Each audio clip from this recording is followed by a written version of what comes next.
Welcome to a seriously mashed up episode of Project 41. Due to current events, mainly the coronavirus and the associated lockdowns, I've not been able to hunt for parts. I've not been able to go to stores in person sometimes to get things that I need, like tools and such. And due to a number of personal situations in my life, let's just say I've had a lot of time on my hands. So that combined with the fact that, as you know, this project does not have to be done in any particular order. I'm basically building the entire car. This episode will jump around to different parts of the car, kind of haphazardly, and you will notice it's been edited together over the course of several weeks. But that's alright, that's alright.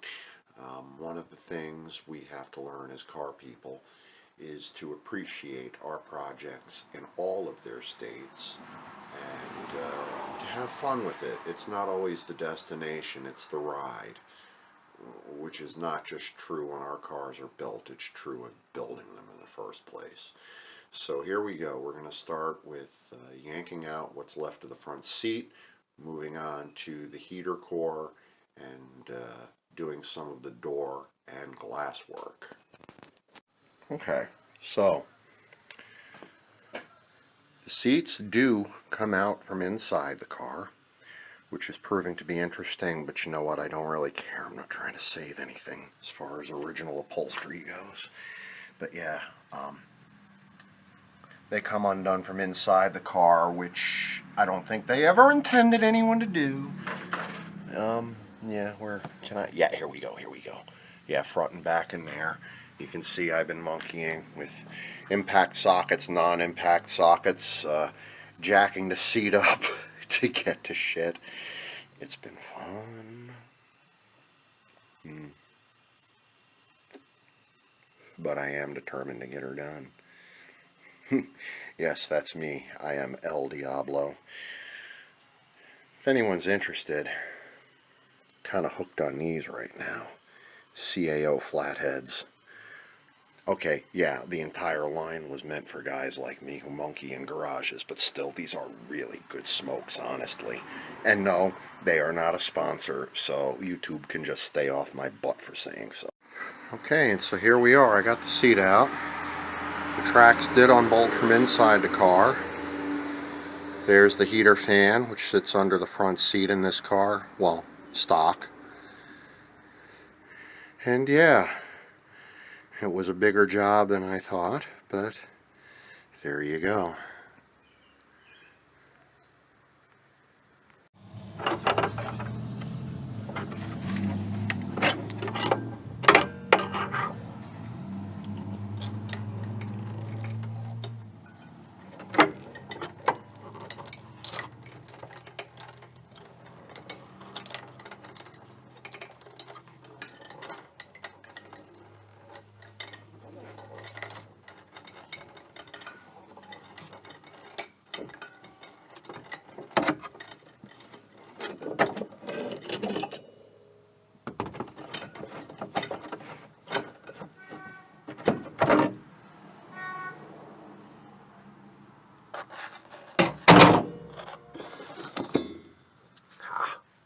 Defy me, will ya?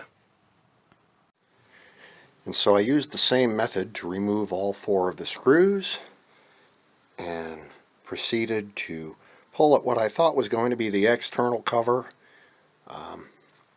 so I could check out the heater core to see if it was worth trying to save. And well,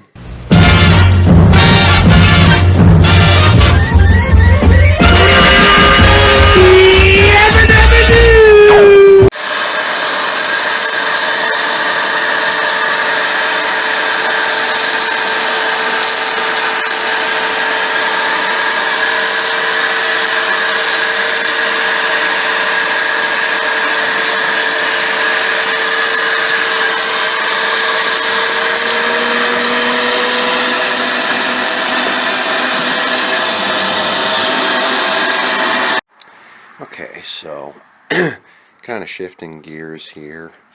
It's another day, looking to keep myself interested. I started tearing into the door panel here, found some interesting things. Found the way to get into things are through these two access panels. Very interesting, very interesting. And I fixed my door lock on the passenger side. It's too bad that the window regulator works so beautifully because it's getting replaced. That one still works, which is beautiful because that's staying. But check this out.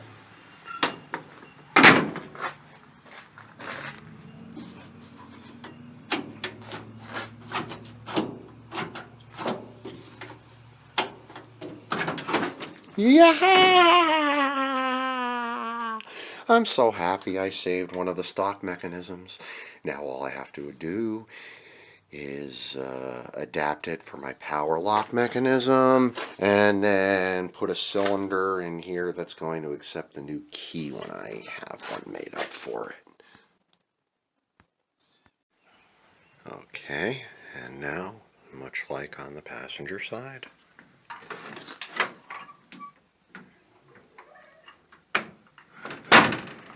you slam on my door, I break your face. And if I don't want you in my car, that's too fucking bad.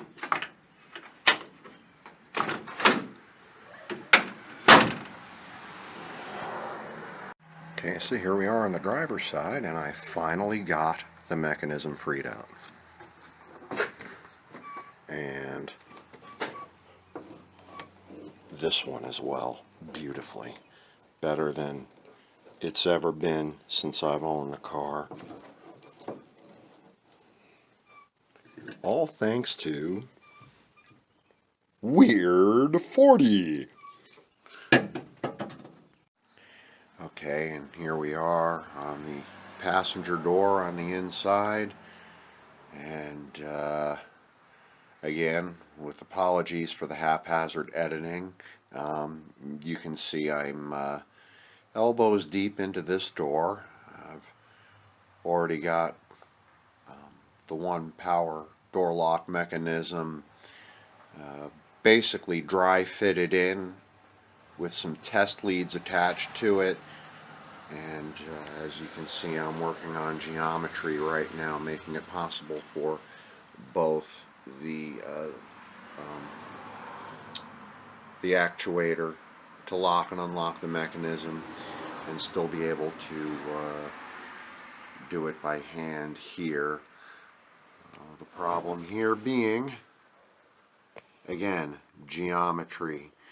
You see there are holes up here and down here, and the piece for working this by hand, this rod, is normally attached up here, not back here, and that does make a huge difference.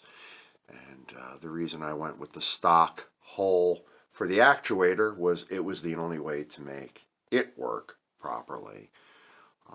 So shy of finding a way to join the two rods together, which I may do, this is where I am.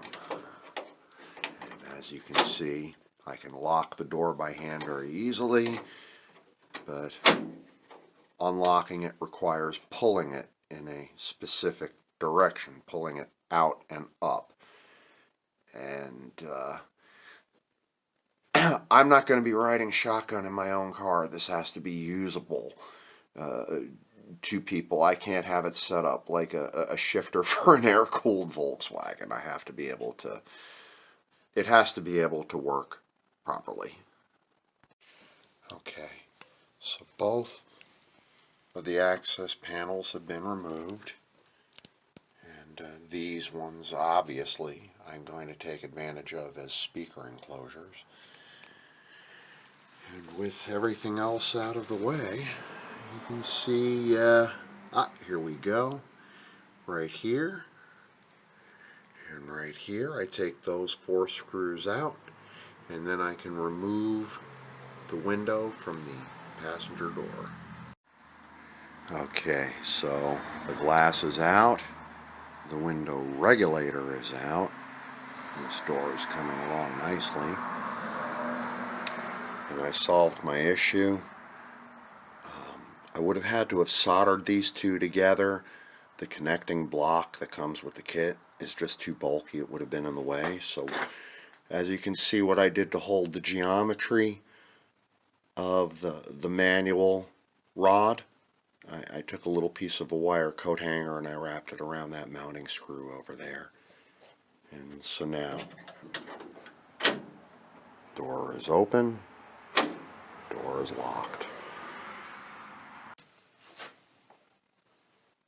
Okay, so these are my temporary test leads, but what's going to happen is the actual leads are going to be connected to a switch that will basically reverse the polarity. It'll be a temporary switch that'll throw the 12 volts DC one way or another.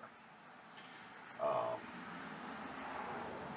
here we have the actuator, the power door lock actuator, which is basically a little electromagnet.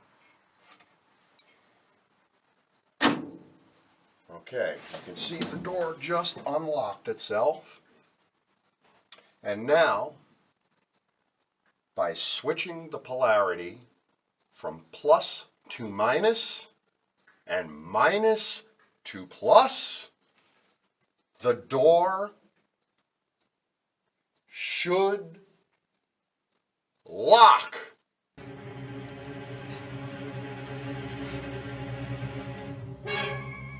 It could work!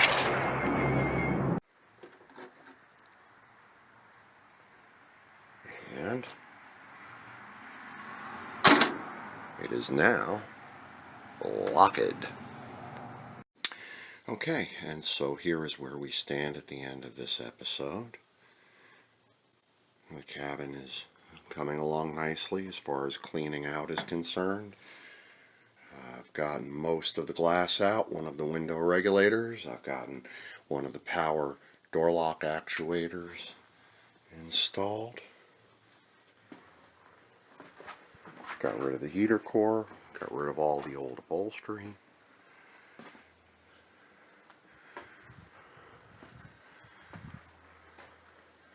Cleaned up a little.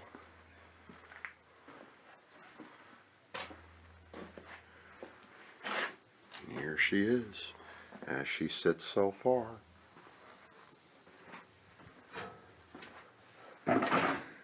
My Betty. Be sure to join me for the next episode of Project 41.